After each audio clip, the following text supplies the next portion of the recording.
السلام عليكم ورحمة الله وبركاته. وعليكم السلام ورحمة الله وبركاته. إن الحمد لله رب العالمين، والعاقبة للمتقين، والصلاة والسلام على سيد الأنبياء والمرسلين وعلى آله وأصحابه أجمعين. أما بعد، فقد قال الله سبحانه وتعالى في كلامه المجيد وفي فرقانه الحميد: أعوذ بالله من الشيطان الرجيم. بسم الله الرحمن الرحيم. والعصر إن الإنسان لفي خسر إلا الذين آمنوا وعملوا الصالحات وتواصوا بالحق وتواصوا بالصبر. عن ابن عباس رضي الله تعالى عنهما قال: قال النبي صلى الله عليه وسلم: نعمتان مغبون فيهما كثير من الناس: الصحة والفراغ، أو كما قال عليه الصلاة والسلام. اللهم صل على محمد وعلى آل محمد كما صليت على إبراهيم وعلى آل إبراهيم إنك حميد مجيد. اللهم بارك على محمد وعلى آل محمد كما باركت على إبراهيم وعلى آل إبراهيم إنك حميد مجيد. اللهم صل وسلم دائما على حبيبك خير الخلق كلهم، بلغ العلا بكماله، كشف الدجى بجماله، حسنت جميع خصاله. صلوا عليه وآله. لا إله إلا الله، لا إله إلا الله، لا إله إلا الله، لا إله إلا الله، لا إله إلا الله، محمد رسول الله صلى الله عليه وسلم। আল্লাহ রব্বুল আলমিনের দরবারে অসংখ্য অগণিত শুকরিয়া যে মহান রব্বুল আলমিন আপনাকে এবং আমাকে আরবি হিজরি সনের 1446 হিজরি সন শেষ করে 1447 হিজরি সনে হায়াতে তৈয়্যিবা দান করে বছরের প্রথম দিনের প্রথম জুমাতেই আমাদেরকে আল্লাহর ঘর মসজিদে জুমার নামাজ আদায় করার জন্য আসার মতো তৌফিক দান করেছেন। এজন্য বলি আলহামদুলিল্লাহ। আজ আরবি হিজরি সনের নববর্ষ। খুতবার শুরুতেই আরবি হিজরি নববর্ষের শুভেচ্ছা এবং অভিনন্দন জানাচ্ছি। আল্লাহ রাব্বুল আলামিন আমাদের বিগত যেই বছরটি চলে গিয়েছে সেই বছরের সমস্ত গুনাহ যেন আল্লাহ মাফ করে দেন, আমরা সকলে বলি আমিন। এবং আমাদের জীবনের যেই গুনাহ, যেই নেক কাজগুলো আমরা করেছি, ভুল ত্রুটিকে ক্ষমা করে দিয়ে যেন আল্লাহ কবুল করে নেন, আমরা সকলে বলি আমিন। প্রিয় উপস্থিতি, সময় এমন এক জিনিস যা চলে যায়, আর আমল এমন এক জিনিস যা রয়ে যায়। সময় যদি কারো জীবন থেকে চলে যায়, শত চেষ্টা শত মেহনত করেও ওই সময়টাকে আবার ফিরিয়ে আনা সম্ভব না। ওই সময় একবার চলে গেলে সময় আর দ্বিতীয়বার ফিরে আসে না। তো বছর ঘুরে আমাদের থেকে 1446 হিজরি বিদায় নিয়ে গেল, জীবন থেকে একটি বছর আমাদের চলে গেল। আমরা একটি বছর মৃত্যুর দিকে এগিয়ে গেলাম, আমরা আস্তে আস্তে মৃত্যুর দিকে এগিয়ে যাচ্ছি। তো গত হওয়া একটি বছর আমরা কিভাবে অতিবাহিত করেছি, সময় নামক অমূল্য এই সম্পদের মাধ্যমে আমরা কতটুকু উপকৃত হতে পারলাম, এই প্রশ্নটা আমাদেরকে বিবেকের কাছে করা উচিত যে আমরা একটা বছর এত দীর্ঘ সময় পাওয়ার পরে কতটুকু নেক আমল করতে পেরেছি, কতটুকু গুনাহ থেকে বাঁচতে পেরেছি, এটা আমাদের বিবেকের কাছে প্রশ্ন করে। যদি বিবেক বলে হ্যাঁ তুমি এই এক বছর ভালো আমল করেছো, তাহলে আমলের গতিকে এখানেই স্টপ করে না দিয়ে বরং আরো নতুন উদ্যমে সামনে ভালো আমল যেন বেশি বেশি করতে পারি, সেই প্রচেষ্টা আমাদেরকে অব্যাহত রাখা দরকার। আর যদি বলে না তুমি বিগত বছরে গুনাহের কাজ করেছ, আল্লাহর নাফরমানির মধ্যে লিপ্ত হয়ে গিয়েছ, সেগুলো ছেড়ে দিয়ে আমরা যেন নতুন বছরে আল্লাহর নাফরমানি আর না হয় এদিকে চেষ্টা করব। আল্লাহ তাআলা আমাদেরকে তৌফিক দান করেন, সকলে বলেন আমিন।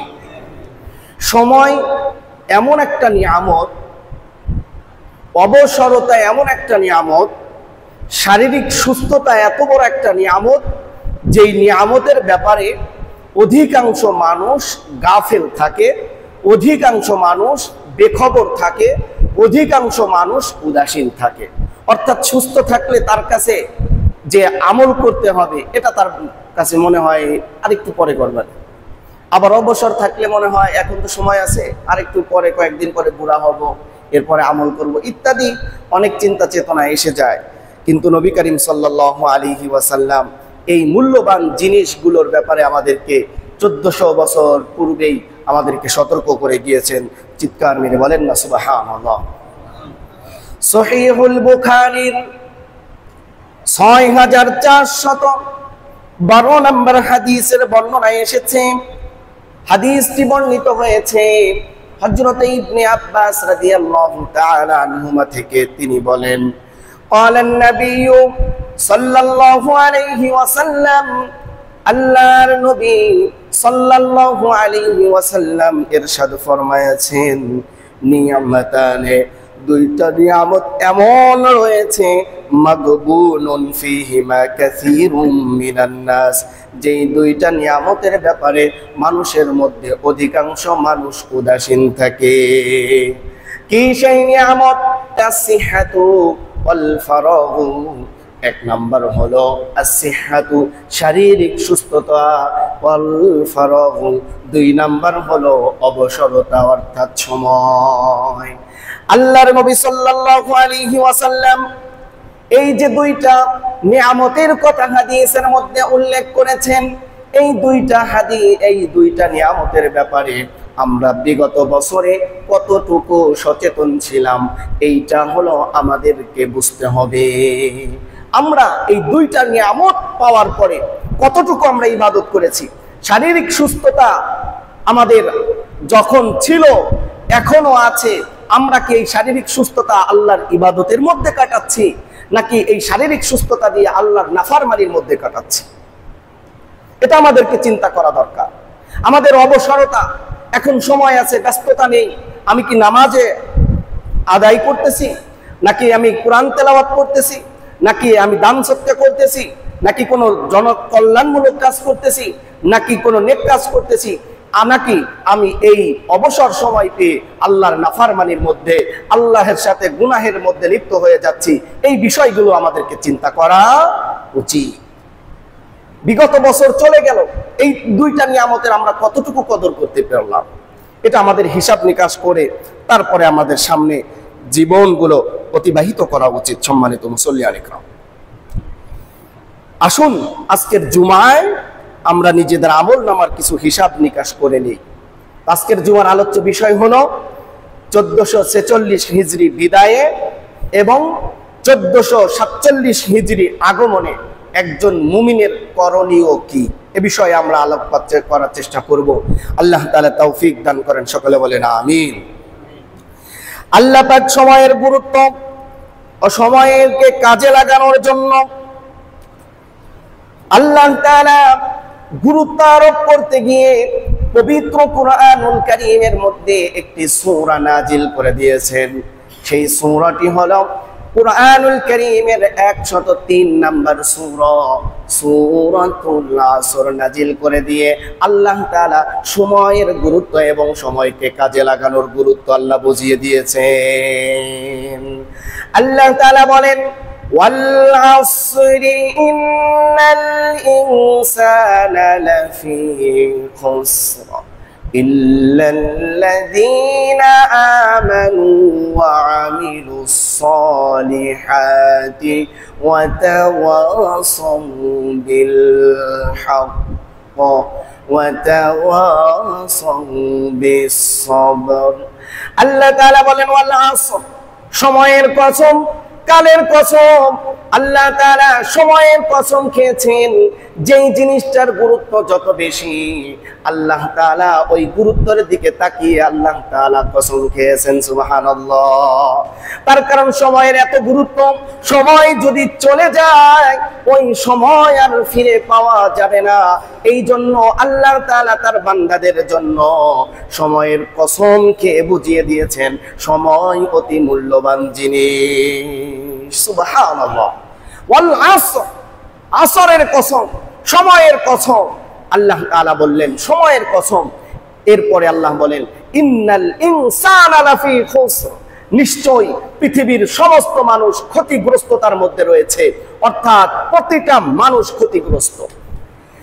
ইল্লাল্লাযীনা আমানু, তবে ওই সমস্ত মানুষরা ক্ষতিগ্রস্ত নয় যারা ঈমান এনেছে, ওয়া আমিলুস সালিহাত, এবং এই সময়কে কাজে লাগিয়ে নেক আমল করেছে, ওয়া তাওয়াসাউ বিল হক, এবং তারা একে অপরকে সত্যের পথে, হকের পথে উপদেশ দিয়েছে, ওয়া তাওয়াসাউ বিস সাবর, সত্যের পথে চলতে গিয়ে, হকের পথে চলতে গিয়ে বিপদ আসতে পারে, তোমার মুসিবত আসতে পারে, তখন তোমাদের যেন কোনো ধরনের কোনো বিচলিত না হয়ে পড়ো। এই জন্য তারা একে অপরকে সবর অর্থাৎ ধৈর্যশীলতার উপদেশ দিয়েছে। তাহলে দুনিয়ার সমস্ত মানুষরা ক্ষতিগ্রস্ত, ক্ষতির মধ্যে রয়েছে। 4 গুণওয়ালা মানুষরা ক্ষতিগ্রস্ত নয়। 1 নম্বরে যারা ঈমান এনেছে, 2 নম্বরে যারা নেক আমল করেছে, 3 নম্বরে যারা সৎ উপদেশ, হকের পথে থাকার উপদেশ দিয়েছে, 4 নম্বরে যারা বিপদে আপদে মুসিবতে সবর করেছে। একজনের উপর চিৎকার মেরে বলেন তিনি কে? এই 4 গুণওয়ালা মানুষ কখনো ক্ষতিগ্রস্ত হতে পারে না। আর এই 4টা গুণ যদি অর্জন করতে হয় তাহলে সময়কে কাজে লাগানো ছাড়া এই 4 গুণ অর্জন করা সম্ভব নয়। এজন্যই আল্লাহ তাআলা প্রথমেই সময়ের কসম খেয়েছেন, এরপরে বলেছেন সমস্ত মানুষ ক্ষতিগ্রস্ত, আর এই 4 গুণওয়ালা মানুষ কখনো ক্ষতিগ্রস্ত নয়। তাহলে আল্লাহর নবী প্রথমে হাদিসের মধ্যে বললেন 2টা জিনিসের ব্যাপারে মানুষেরা উদাসীন, একটা হলো সুস্থতা, আর একটা হলো সিহাত, আর একটা হলো ফারাগ, অবসরতা অর্থাৎ সময়। আর আল্লাহ তাআলা এই কুরআনুল কারীমের এই সূরার মধ্যে সময়ের ব্যাপারেই কসম খেয়ে সময়ের গুরুত্ব বুঝিয়ে দিয়েছেন। সময়ের গুরুত্ব অনেক বেশি, এজন্য সময়ের কাজ সময়ে না করলে পরবর্তীতে ওই কাজ করা সম্ভব হয় না। এজন্য মুহতারাম হাজিরিন, আমাদের জীবন থেকে একটা বছর চলে গেল, আমরা বিগত যে হিজরি 1 বছরে আমরা কি করতে পারলাম এটার একটা হিসাব নিকাশ করার দরকার আছে না নাই? সময়ের গুরুত্বের ক্ষেত্রে এই সূরার 3টি আয়াতই অত্যন্ত তাৎপর্যপূর্ণ। এই আয়াতগুলোর সার সংক্ষেপ হলো সময়কে নষ্ট করা অথবা গুনাহের কাজে সময়কে ব্যয় করা ক্ষতি আর ক্ষতি, আর এই সময়কে গুনাহের কাজে লিপ্ত না করে এই সময়ে গুনাহের কাজের মধ্যে আল্লাহর নাফরমানির মধ্যে লিপ্ত না হয়ে বরং নেক কাজ করা, আমলে সলেহ করা হলো সফলকামী তার আলামত। চিৎকার মেরে বলেন না সুবহানাল্লাহ। এজন্য আমাদেরকে এই সময়, আমরা যখনই সময় পাবো তখনই নেক আমল করব। যখনই সময় আসবে তখনই আমাদেরকে নেক কাজ করতে হবে, ভালো কাজ করতে হবে, হক কথা বলতে হবে, হক উপদেশ দিতে হবে, সত্যের উপদেশ দিতে হবে। মানুষ যদি ধৈর্য ধারণ করতে না পারে তাকে ধৈর্য ধারণ করার জন্য উপদেশ দিতে হবে, তাহলে আমরা আমাদের সময়টা কাজে লাগবে। সম্মানিত ভাইয়েরা, এজন্য সময়ের গুরুত্বের কথা স্মরণ করিয়ে দেওয়ার জন্য, একে অপরে যেন সময়ের গুরুত্ব ভুলে না যায়, অথবা এই সময় পেয়ে যেন একে অপরে এই সময়কে বাজে কাজে নষ্ট না করে, এজন্য সাহাবায়ে কেরাম একজন আরেকজনের সাথে যখন সাক্ষাৎ করত, একজন আরেকজনের সাথে যখন সাক্ষাৎ হতো, তখন একজন আরেকজনকে এই সূরাতুল আসর যতক্ষণ পর্যন্ত পাঠ না করে শোনাতেন ততক্ষণ তারা একজন আরেকজন থেকে পৃথক হতো না। এবং যখন সূরা আসর তেলাওয়াত করা শেষ হয়ে যেত, এরপরে আসসালামু আলাইকুম বলে তারা সেখান থেকে দুইজন দুই দিকে চলে যেত। সুবহানাল্লাহ। তাহলে কত গুরুত্ব এই সময়ের। তাফসীরে ইবনে কাসিরের 8 নম্বর খণ্ডের 469 নম্বর পৃষ্ঠার মধ্যে হাদিসের বর্ণনা পেশ করেছেন হযরতে ইবনে কাসির রাহমাতুল্লাহি আলাইহি। হাদিসটি বর্ণিত হয়েছে হযরতে সাবিত আল বুনানি রাদিয়াল্লাহু তাআলা আনহু থেকে। তিনি বলেন, কানার রাজুলান মিন আসহাবিন নবী সাল্লাল্লাহু আলাইহি ওয়াসাল্লাম, আল্লাহর নবী সাল্লাল্লাহু আলাইহি ওয়াসাল্লামের সাহাবীদের দুই জনের গুণ এমন ছিল, লা ইদাল তাকায়া, যখন তারা একে অপরের সাথে মিলিত হতো, লাম ইয়াফতারিকা হাত্তা ইয়াকরা আহাদুহুমা আলাল আখারি ওয়াল আসরি ইন্নাল ইনসানা লাফি খুসর ইলা আখিরিস সূরা। আল্লাহর নবীর সাহাবীরা যখন একজন আরেকজনের সাথে সাক্ষাৎ করতেন, তারা একজন আরেকজনের কাছে সূরাতুল আসর যতক্ষণ পর্যন্ত তারা তেলাওয়াত না করে শোনাতেন ততক্ষণ পর্যন্ত তারা একে অপরের পৃথক হতো না। সুম্মা ইউসাল্লিমা আহাদুহুমা আলাল আখার, যখন সূরাতুল আসর পাঠ করা শেষ হয়ে যেত তখন তারা একে অপরকে সালাম দিয়ে তারা পৃথক হয়ে যার যার বাড়িতে চলে যেতেন, যার যার গন্তব্যে চলে যেতেন। চিৎকার মেরে বলেন না সুবহানাল্লাহ। কি বলা হয়েছে এই সূরার মধ্যে? সূরার মধ্যে বলা হয়েছে আল্লাহ তাআলা আসরের কসম অর্থাৎ সময়ের কসম খেয়েছেন, এরপরে বলেছেন দুনিয়ার সমস্ত মানুষ ক্ষতিগ্রস্ত। আর এই 4 গুণ অর্থাৎ যারা সময়কে কাজে লাগিয়ে ঈমান আনয়ন করবে, নেক কাজ করবে, সৎ উপদেশ দিবে, হক কথা বলবে, হকের পক্ষে থাকবে, বিপদে আপদে ধৈর্য ধারণ করবে, এই 4 গুণওয়ালা মানুষ কখনো সময়ের গুরুত্ব নষ্ট করে না। এই 4 গুণওয়ালা মানুষ কখনো ক্ষতিগ্রস্ত হতে পারে না। এই কথা বারবার যেন সাহাবায়ে কেরামের মনে থাকে, এজন্য তারা একে অপরকে এইরকম ভাবে এই কথাটা স্মরণ করিয়ে দিতেন। মুহতারাম হাজিরিন, যেই সমস্ত মানুষ সময় পাওয়ার পরেও, সুযোগ এবিলিটি থাকার পরেও যারা আল্লাহর ইবাদত বন্দেগী করে না, আল্লাহর প্রতি ঈমান আনে না, যারা নামাজ পড়ে না, যারা সদকা করে না, যারা বিভিন্ন নেক আমলের সাথে থাকে না, ওই সমস্ত মানুষ দুনিয়াতে সফল কাম হলেও আল্লাহর কাছে এরা কখনোই সফল কাম হতে পারে না। এখন একজন বলল নামাজ পড়া লাগবে না, তাই বলে কি আমি নামাজ পড়া ছেড়ে দিব? কখনো না। যেখানে আমার আল্লাহর নবী বলে গিয়েছে, আল্লাহ বলে গিয়েছে তোমাকে নামাজ পড়তে হবে, তোমাকে নেক কাজ করতে হবে, তুমি যদি কোনো গুনাহ করো এর জন্য তুমি নিজেই দায়ী থাকবে, নিজেই কবরে আযাব ভোগ করবে, নিজেই কিয়ামতের দিন জাহান্নামের মধ্যে আযাব ভোগ করবে।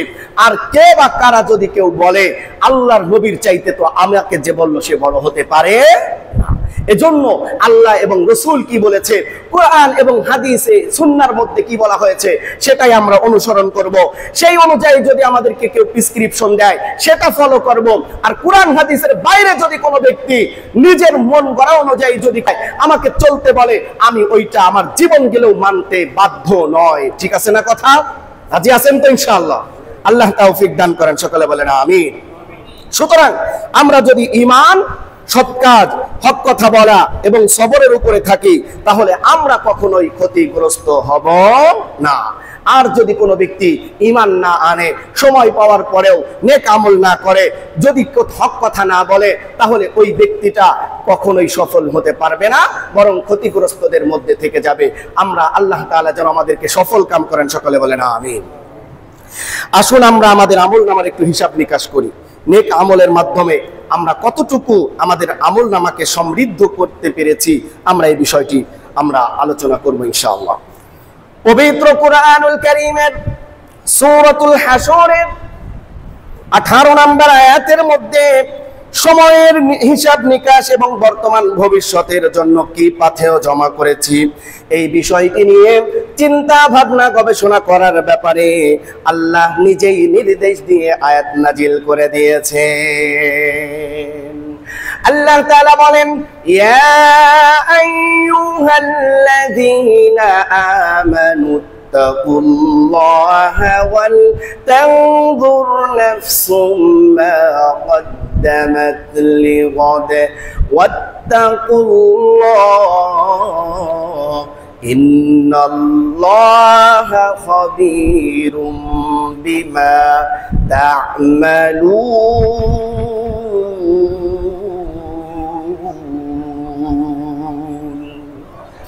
আর একটু জোরে বলেন না আল্লাহু আকবার। আল্লাহ তাআলা পবিত্র কুরআনুল কারীমের মধ্যে তার ঈমানদার বান্দাদেরকে অতি মায়া করে, অতি দয়া করে, আদর করে, ভালোবাসা দিয়ে ডাক দিয়ে বলে, ইয়া আইয়ুহাল্লাযীনা আমানু, হে আমার ঈমানদার বান্দারা, ইত্তাকুল্লাহ, তোমরা আমি আল্লাহকে ভয় করো, ওয়াল তানজুর নাফসুম মা কদ্দামাত লিগাদ, এবং তোমরা লক্ষ্য করো আগামীকাল অর্থাৎ আগামী দিনের জন্য তোমরা কি পাঠিয়েছো, আগামী দিনের জন্য তোমরা কি জমা করে রেখেছো। এই আয়াতে কারিমার মধ্যে মুফাসসিরিন ইকরাম বলেন লিগাদ অর্থাৎ আগামী দিন বলতে কিয়ামতের দিনের কথা বলা হয়েছে।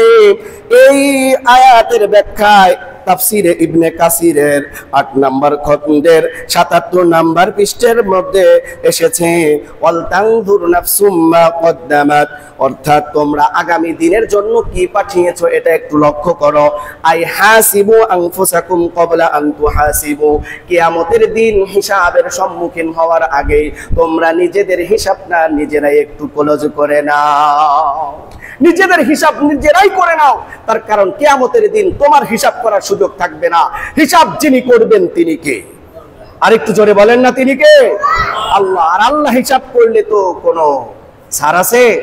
যার যতটুকু আছে ততটুকু। আর আমি যদি আমার হিসাব করে দুনিয়া থেকে যেতে পারি তাহলে আমার কতটুকু ভুল হচ্ছে, আমার কতটুকু গুনাহ হচ্ছে, এই জন্য তো আল্লাহর কাছে তওবা করার সুযোগ আছে। আমি তওবা করে আল্লাহর কাছে মাপ চেয়ে দুনিয়া থেকে নিয়ে যদি ক্ষমা মাপ করায় নিতে পারি, কিয়ামতের দিন আমাকে আর ওই হিসাবের ব্যাপারে আল্লাহ আমাকে তলব করবে না। এজন্যই বলা হয়েছে হাসিবু ক্বাবলা আনফুসাকুম ক্বাবলা আন তুহাসিবু, তোমরা হিসাবের সম্মুখীন হওয়ার আগেই তোমরা নিজেদের হিসাবকে ক্লোজ করে নাও। ওয়ানজুরু মা যা ইদ্দাখারতুম লিআনফুসিকুম মিন আমালিস সালিহাতি লিয়াউমি মাআদিকুম ওয়া আরদিকুম আলা রাব্বিকুম, এবং তোমরা একটু লক্ষ্য করো কিয়ামতের দিনের জন্য, যেই দিন রব্বে কারিমের সামনে দাঁড়াতে হবে, মহান যেই দিবস রয়েছে কিয়ামত দিবস, লক্ষ লক্ষ কোটি কোটি মানুষ থাকবে। এই দিন তুমি আমালে সালিহা অর্থাৎ নেক আমলের মধ্য থেকে কতটুকু জমা করেছো এদিকে তুমি একটু লক্ষ্য করে, অর্থাৎ তুমি যদি মনে করো এই আমলের দ্বারা আল্লাহর কাছে মুখ দেখানো যাবে তাহলে আমলকে অব্যাহত রাখতে থাকো। আর যদি মনে করো এই আমলের দ্বারা আল্লাহর সামনে মুখ দেখানো যাবে না, তাহলে যেই আমল দ্বারা আল্লাহর সামনে মুখ দেখানো যাবে না, হাজার লক্ষ কোটি মানুষের মধ্যে বেইজ্জতি হইতে হবে, ওই আমলকে স্টপ করে দিয়ে যেই আমল করলে আল্লাহর সামনে বেইজ্জতি হবে পাওয়া লাগবে না, ওই আমলগুলো এখন থেকেই করা শুরু করে দাও। এজন্যই বলা হয়েছে তোমরা এগুলো করো, অর্থাৎ মরার আগেই তোমরা তোমাদের হিসাবগুলো সুন্দর করে নাও। এরপরে আল্লাহ তাআলা বলেন ওয়াত্তাকুল্লাহ, আবারও বললেন তোমরা আমি আল্লাহকে ভয় করো। অর্থাৎ কেমনে ভয় করবা? ইন্নাল্লাহা খাবীরুম বিমা তা'মালুন, তোমরা যেই আমল করোই না কেন, সেটা ছোট হোক আর বড় হোক, প্রকাশ্যে হোক আর অপ্রকাশ্যে হোক, গোপনে হোক আর ওপেনে হোক, যেমনেই করো সমস্ত আমলের ব্যাপারে আল্লাহ তাআলা সম্যক জ্ঞানী, আল্লাহ তাআলা সব ব্যাপারে জানেন। সুবহানাল্লাহ, জোরে কর। রাতের আধারে কম্বলের নিচে আমি কি কি করতেছি না করতেছি, রাতের আধারে কার গাছের ডাব খাইতেছি, আমি অফিসে বসে ঘুষ নিচ্ছি কি নিচ্ছি না, আমি কালোবাজারি করছি কি করছি না, দুর্নীতি করছি কি করছি না, জনগণের হক আদায় করছি কি করছি না, সব ব্যাপারে একজন জানেন, তিনি কে? আল্লাহ। সেই আল্লাহ যদি আপনার হিসাব গ্রহণ করে, আপনি আর আমি কোনো কিছুই করতে পারবো না। এজন্য আল্লাহর সামনে হিসাব দেওয়ার আগে এই দুনিয়াতে থাকতে আমাদেরকে হিসাব কমপ্লিট করে নিয়ে যেতে হবে, যাতে আল্লাহ তাআলার সামনে গেলেই যাও এর হিসাব নাই, বিনা হিসাবে জান্নাতি। সুবহানাল্লাহ, জোরে কর। আমার ভাইয়েরা, আমলনামা হিসাব নিকাশ করে যাওয়ার ব্যাপারে আল্লাহর নবী সাল্লাল্লাহু আলাইহি ওয়াসাল্লাম নির্দেশ দিয়েছেন। হাদিসটি এসেছে জামি' তিরমিজির 2459 নম্বর হাদিসের বর্ণনায় এসেছে। হাদিসটি বর্ণিত হয়েছে হযরত শাদ্দাদ ইবনে আউস রাদিয়াল্লাহু তাআলা আনহু থেকে, আনিন নবী সাল্লাল্লাহু আলাইহি ওয়াসাল্লাম قال, আল্লাহর নবী সাল্লাল্লাহু আলাইহি ওয়াসাল্লাম বলেছেন, আল কাইসু মান দানা নাফসাহু ওয়া আমিলা লিমা বা'দাল মাউত। আল্লাহর নবী বলেন, ওই ব্যক্তি বুদ্ধিমান, ওই ব্যক্তি চালাক, ওই ব্যক্তি চতুর, মান দানা নাফসাহু, যেই ব্যক্তিটা তার নফসের, তার আত্মার হিসাব গ্রহণ করে, যে ব্যক্তিটা তার নফসকে আয়ত্ত করতে পারে, নফসকে কন্ট্রোল করতে পারে, নিয়ন্ত্রণ করতে পারে, এই ব্যক্তিটাই হলো বুদ্ধিমান। এবং আমিলা লিমা বাদাল মাউত, এবং ওই সমস্ত আমল করে যেই আমলগুলো মরার পরে পাওয়া যাবে, মরার পরের জীবনের জন্য সেই আমল করে। এই দুই গুণে গুণান্বিত ব্যক্তিকে আল্লাহর নবী বুদ্ধিমান বলেছেন। সুবহানাল্লাহ, জোরে কর। তাহলে এক নম্বরে বলেছেন যেই ব্যক্তিটা নিজের নফসকে নিয়ন্ত্রণ করতে পারে, অর্থাৎ যেই নফসটা আপনাকে বলে গান শোন, ও বলে না, গান শুনলে আল্লাহ নারাজ হবে। যেই নফস বলে চুরি কর, যখন এই কথা বলে না, চুরি করলে মানুষের হক মারা হবে, অন্যের হক মারার কথা যখন নফস বলে, ঘুষ খাওয়ার কথা বলে, চুরি করতে পারে, জিনা করতে পারে, চোখ দিয়ে অপকর্ম করতে পারে, তখন এই ব্যক্তিটা তার নফসকে কন্ট্রোল করতে পারে না, এগুলো করলে আমার আল্লাহ নারাজ হয়ে যাবে, এগুলো করা যাবে না। এই আল্লাহর ভয়ে যেই ব্যক্তি তার নফসকে কন্ট্রোল করতে পারবে, নিয়ন্ত্রণ করতে পারবে, এবং মরার পরে যেই আমল করলে পাওয়া যাবে সেই আমল করবে, এই দুই গুণে গুণান্বিত ব্যক্তিকে আল্লাহ রাসূল সাল্লাল্লাহু আলাইহি ওয়াসাল্লাম বুদ্ধিমান বলে। সুবহানাল্লাহ, সুবহানাল্লাহ। আহম্মক এবং অক্ষম এবং নির্বুদ্ধিকে আল্লাহর নবী এটাও তার হাদিসের পরবর্তী অংশের মধ্যে বলে দিয়েছেন, ওয়াল আজিজু মান ইত্তাবা নাফসাহু হাওয়াহা ওয়া তামান্না আলাল্লাহ। আল্লাহর নবী বলেন, ওয়াল আজিজু, অক্ষম, নির্বোধ এবং সফলহীন ব্যক্তি হলো ওই ব্যক্তি মানিত্তাবা নাফসাহু, যে তার নফসের অনুযায়ী চলে, অর্থাৎ নফসে যা বলে তাই করে। নফসে কয় চুরি কর, চুরি করে, নফসে কয় গান কর, গান করে, নফসে বলে হালাল ভাবে চলিস না, হারাম ভাবে চল, সেভাবে চলে। এই ব্যক্তিটা নির্বোধ ছাড়া আর কিছুই না। চিৎকার মেরে বলেন না নাউযুবিল্লাহ। নির্বোধ ছাড়া কিছুই না। শুধু এতটুকুই নয়, এরপরে বল ওয়াতামান্না আলাল্লাহ, এবং আল্লাহর উপরে বৃথা একটা আশা রাখে, আমি যাই করি আর না করি আল্লাহ আমারে মাফ করেই দেবে, রিজিকে যা আছে তা হবেই। আমি নামাজ পড়লে কি হবে, আমি যদি আল্লাহর হুকুম না মানি তো আমার কি হবে, আল্লাহ যা রিজিকে রাইখে রাখছে ওইটা হবেই হবে। এই কথা অনেকে বলে, কি বলে না? সমাজের মধ্যে অনেক, এই তুই নামাজ পড়ে কি পাইছস, আজ দেখ আমি নামাজ না পড়ে বড় লোক, আল্লাহ বড় লোক যদি তোমারে বানায়ও, তোমাকে এই বড় লোকটাও আল্লাহ তাআলা পরীক্ষার জন্য দিচ্ছে। তোমাকে সম্পদ দেওয়ার পরে আল্লাহ পরীক্ষা করতে চায় সম্পদের সুন্দর ব্যবহার করো কিনা, সম্পদ যে আল্লাহ দিল সেই আল্লাহকে তুমি ভুলে যাও কিনা, এটাও আল্লাহ পরীক্ষা করতে চায়। সুতরাং এই সম্পদ পাওয়ার পরে অহংকার করার কোনো কারণ নাই। সকালবেলার ধনীরে তুই ফকির সন্ধ্যাবেলা, কথা বলেন ঠিক কিনা? নদীর একুল গড়ে ওকুল ভাঙ্গে, এই তো নদীর খেলা। সকালবেলার ধনীরে তুই ফকির সন্ধ্যাবেলা, এমন মানুষ দুনিয়ার মধ্যে আছে না নাই? আমার ভাইয়েরা, এজন্য আমাদেরকে সব সময় অ্যালার্ট থাকতে হবে, আমার দ্বারা যেন আল্লাহর নাফরমানি না হয়ে যায়। আমি যেন আমার নফসে যা বলতেছে সেই অনুযায়ী কাজ না করি, বরং আল্লাহ এবং তার রাসূল যেইভাবে চলতে বলেছে, যেইভাবে কথা বলতে বলেছে, আমরা যেন সেইভাবে চলতে পারি, জীবনকে পরিচালনা করতে পারি। আল্লাহ তাআলা আমাদের সবাইকে তৌফিক দান করেন, সকলে বলেন আমিন। এই হাদিসের ব্যাখ্যায় ইমাম তিরমিজি রাহমাতুল্লাহি আলাইহি বলেন, ওয়ামানা কওলিহি মান দানা নাফসাহু, আল্লাহর নবীর যেই কথাটা বললেন মান দানা নাফসাহু, এই কথার ব্যাখ্যা ইমাম তিরমিজি বলেন, হাসাবা নাফসাহু ফিদ দুনিয়া ক্বাবলা আন ইউহাসিবা ইয়াউমাল কিয়ামা, কিয়ামতের হিসাবের পূর্বেই যেই ব্যক্তিটা দুনিয়াতেই তার নফসের হিসাব নিয়ে নেবে, এই ব্যক্তিটাই হলো আসল বুদ্ধিমান। সুবহানাল্লাহ, জোরে কর। আপনারা যদি দোকানদারি করেন, যারা দোকানদারি করে, ব্যবসা বাণিজ্য করে, প্রতিদিনের হিসাব যদি প্রতিদিন করে, এই ব্যক্তিটা বুদ্ধিমান, নাকি এক বছরের হিসাব যে একদিন বসে করতে চায় এই ব্যক্তিটা বুদ্ধিমান?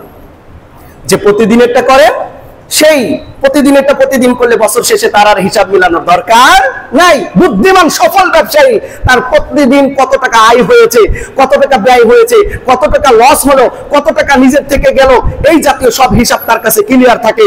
ঠিক তেমনি ভাবে কিয়ামতের দিন হিসাব দেওয়ার আগে যদি কোনো ব্যক্তি প্রতিদিনের হিসাব এই দুনিয়াতে থাকতেই প্রতিদিন মিটিয়ে নিতে পারে, রোজ কিয়ামতের দিন হিসাব তার জন্য আল্লাহ তাআলা সহজ করে দিবেন। সুবহানাল্লাহ, জোরে কর।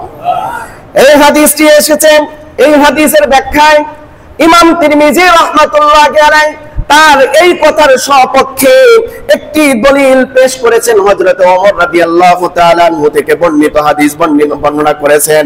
ওমর রাদিয়াল্লাহু তাআলা আনহু বলেন, হাসিবু আনফুসাকুম ক্বাবলা আন তুহাসাবু, ও নবীর উম্মতেরা, তোমরা বিচারের সম্মুখীন হওয়ার পূর্বেই তোমরা তোমাদের নিজেদের হিসাবগুলো তোমরা ক্লোজ করে নাও, হিসাবগুলো তোমরা মিলিয়ে নাও। ওয়াতাযায়্যানু লিল আরদিল আকবার, এবং মহাসমাবেশ অর্থাৎ রোজ কিয়ামতের দিন, ওই দিনের জন্য এখন থেকেই প্রস্তুতি গ্রহণ করা শুরু করে দাও। অর্থাৎ রোজ কিয়ামতের দিন তুমি সফল কাম হইবা নাকি বিফল হইবা, এই চিন্তা চেতনা তুমি দুনিয়ায় থাকতেই করে নাও। সুবহানাল্লাহ, জোরে কর।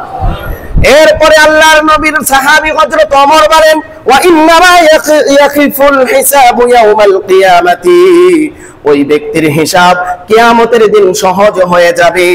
আলামান হাসাবা নাফসাহু ফিদ দুনিয়া, যেই ব্যক্তি দুনিয়াতে থাকতেই তার নফসের, তার আত্মার, তার কাজের হিসাব সে গ্রহণ করবে। সুবহানাল্লাহ।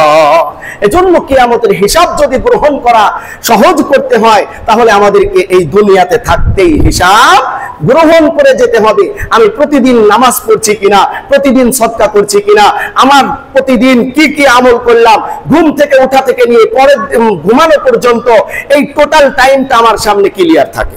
চোখ দুইটা বুঝে যদি 2 মিনিট চিন্তা করেন আমি কোন কাজগুলো ভালো করেছি, ভালো কাজের জন্য আল্লাহর শুকরিয়া, কোন কাজগুলো খারাপ করেছি, এই খারাপ কাজের জন্য আল্লাহর কাছে তওবা, যদি বান্দার হক মেরে থাকে তাহলে আমি বান্দার কাছে মাপ চেয়ে যদি যাই, প্রতিদিনের হিসাব আমার ক্লোজ থাকবে, আর কোনো সমস্যা নাই। এভাবে গেলে তো কিয়ামতের দিন হিসাব কি থাকবে? সহজ হয়েই যাবে। এজন্য আমরা মরার আগেই মরার চিন্তা ভাবনা করতে হবে। এরপরে মনে রাখবেন, ঝড় যখন আসে, ঝড় আসার পরে প্রস্তুতি নিলে কি হবে?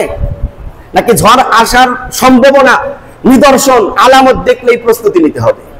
যেই ব্যক্তির সোনের ঘর, নরবরে ঘর, ওই ব্যক্তিটা যদি ঝড় আসার পরে প্রস্তুতি নিতে চায়, তাহলে ঝড়ের বাতাসে ওই ব্যক্তি সহ চালের সাথে উড়ে চলে যাবে। আর যদি প্রস্তুতি আগে থেকেই নেয়, তাহলে ওই ব্যক্তিটা সফলভাবে তার ঘরকে রক্ষা করতে সক্ষম হবে। আমাদের আমলনামা তো নরবরে আমলনামা, এই একটু ভালো কাজ করলে তার বেশিরভাগ করি গুনার কাজ। এজন্য আমরা আমলনামা নড়বড়ে হয়ে যায়। আমাদেরকে অবশ্যই এই গুনাহ মুক্ত থেকে আমরা যেন আমল সুন্দর করে যেতে পারি, আল্লাহ তাআলা তৌফিক দান করেন। সকলে বলেন আমিন। অনুরোধ আমার ভাইয়েরা, এই যে মুহররম মাস, এই মুহররম মাসের মধ্যে এটা একটা তাৎপর্যপূর্ণ মাস। দুঃখের বিষয় হলো হ্যাপি নিউ ইয়ার যখন ইংরেজিতে আসে তখন মুসলমানের ছেলেরা হ্যাপি নিউ ইয়ার হিসেবে যে আতশবাজি ইত্যাদি কত কিছু ফুটায়। আজকে অনেক মুসলমানের বাচ্চাই জানে না যে আজকে আমাদের আরবি নববর্ষ। আপনারা কে কে জানেন আজকে যে আমাদের আরবি নববর্ষ? এটা আমরা অনেকেই জানি না, নাকি বলেন? কথার কথা, এখানে যদি 200 লোক থাকে তাহলে আমরা 190 জনই জানি না। কিন্তু হ্যাপি নিউ ইয়ারের ব্যাপারে কিন্তু আমরা সবাই জানতাম, অমুক দিন হ্যাপি নিউ ইয়ার, অমুক দিন হ্যাপি নিউ ইয়ার। কিন্তু সেদিকে আমরা কতটা গাফেল, আমাদের ঐতিহ্য সেগুলো আমরা ভুলে যাচ্ছি। আজকে কৃষ্টি কালচার গুলো আমরা অন্যদেরকে নিয়ে নিজেদের অস্তিত্বহীন করে ফেলেছি। এজন্য আমাদেরকে খেয়াল রাখতে হবে আমাদের অস্তিত্ব যেন হারিয়ে না যায়। এদিকে আমরা আল্লাহ তাআলার কাছে চেষ্টা করব, আল্লাহ তাআলা যেন আমাদেরকে তৌফিক দান করেন। সকলে বলেন আমিন। সম্মানিত হাজিরিন, আল্লাহর নবী সাল্লাল্লাহু আলাইহি ওয়াসাল্লাম এই মুহররম মাসে যখন মক্কা থেকে হিজরত করে মদিনায় গেলেন, মদিনায় গিয়ে দেখলেন যে এই 10ই মুহররমে আশুরা হিসাবে তারা ইহুদিরা রোজা রাখে। রোজা রাখার পর আল্লাহর নবী জিজ্ঞেস করলেন, তোমরা কেন রোজা রাখো? এই দিন মুসা আলাইহিস সালাতু ওয়াস সালাম ফিরাউনের হাত থেকে রক্ষা পেয়েছিল, সেই শুকরিয়াতে আমরা আজকে রোজা রাখি। তখন আল্লাহর নবী বলেছিলেন, এই দিনটা তো তোমাদের চাইতে আমি মুসার বেশি উত্তরসূরি হওয়ার কারণে আমিও এই দিনে রোজা রাখবো। সুবহানাল্লাহ। এরপরে আল্লাহর নবী ওই বছর থেকে রোজা রাখা শুরু করলেন এবং বললেন যে ওয়াখালিফু ফীহিল ইয়াহুদা, এবং তোমরা এই ক্ষেত্রে রোজা রাখার ক্ষেত্রে তোমরা ইহুদিদের বিরোধিতা করো। অর্থাৎ ইহুদিরা একদিন রোজা রাখে 10ই মুহররম, কিন্তু নবীর উম্মত যারা তারা একদিন রোজা রাখবে না। একদিন রোজা রাখলে ইহুদিরাও একদিন, মুসলমানরাও একদিন মিলে যায়। এজন্য আল্লাহর নবী বলেছে, হয়তো তার আগের দিন রোজা রাখা 2টা রোজা রাখবা, অথবা তার পরের দিন রোজা রাখা 2টা রাখবা। অর্থাৎ 10ই মুহররমকে মাঝখানে রেখে হয় 9 এবং 10 মুহররমের রোজা রাখতে হবে, আশুরার রোজা রাখতে হবে 2টা, অথবা 10 এবং 11 এই 2টা রোজা রাখতে হবে। আর এইটা আমাদের বাংলায় এসেছে হলো 6ই জুলাই। 6ই জুলাই হলো 10ই মুহররম, আগামী রবিবার। তাহলে আমরা যারা রোজা রাখার জন্য চেষ্টা করব, আমরা অবশ্যই শনিবার এবং রবিবার রোজা রাখবো, অথবা রবিবার এবং সোমবার রোজা রাখবো। আমার মা বোনদেরকে আমরা বলে দিব, এই রোজা রাখলে কি হয় জানেন? এই রোজা রাখার ব্যাপারে আল্লাহর নবী সাল্লাল্লাহু আলাইহি ওয়াসাল্লাম হাদিসের মধ্যে বলেছেন, ফরজ রমজানের ফরজ রোজার পরে সবচাইতে উত্তম এবং ফজিলতপূর্ণ রোজা হলো এই আশুরার রোজা। সুবহানাল্লাহ। এরপর আল্লাহর নবী বলেন, যদি কোনো ব্যক্তি এই আশুরার দিনে রোজা রাখে তাহলে আমি আল্লাহর কাছে আশাবাদী, আল্লাহ তাআলা তার জীবনের পূর্বের 1 বছরের গুনাহকে মাফ করে দিবেন। সুবহানাল্লাহ। তার 1 বছরের গুনাহ মাফ পাওয়ার জন্য রোজার ফরজ রোজার শ্রেষ্ঠত্বের পরে আমরা নফল রোজার মধ্যে এই আশুরার রোজা রাখতে পারি ইনশাআল্লাহ। আমাদের শরীয়ত আসার পূর্বে এই আশুরার রোজা ফরজ করা ছিল। আমাদের উম্মতদের উপরে যেহেতু রমজানে 1 মাসের রোজা ফরজ করা হয়েছে, এটা নফল হয়ে গিয়েছে। এজন্য যারা পারি আমরা রোজা রাখবো। আল্লাহ তাআলা আমাদেরকে তৌফিক এনায়েত করেন। সকলে বলেন আমিন।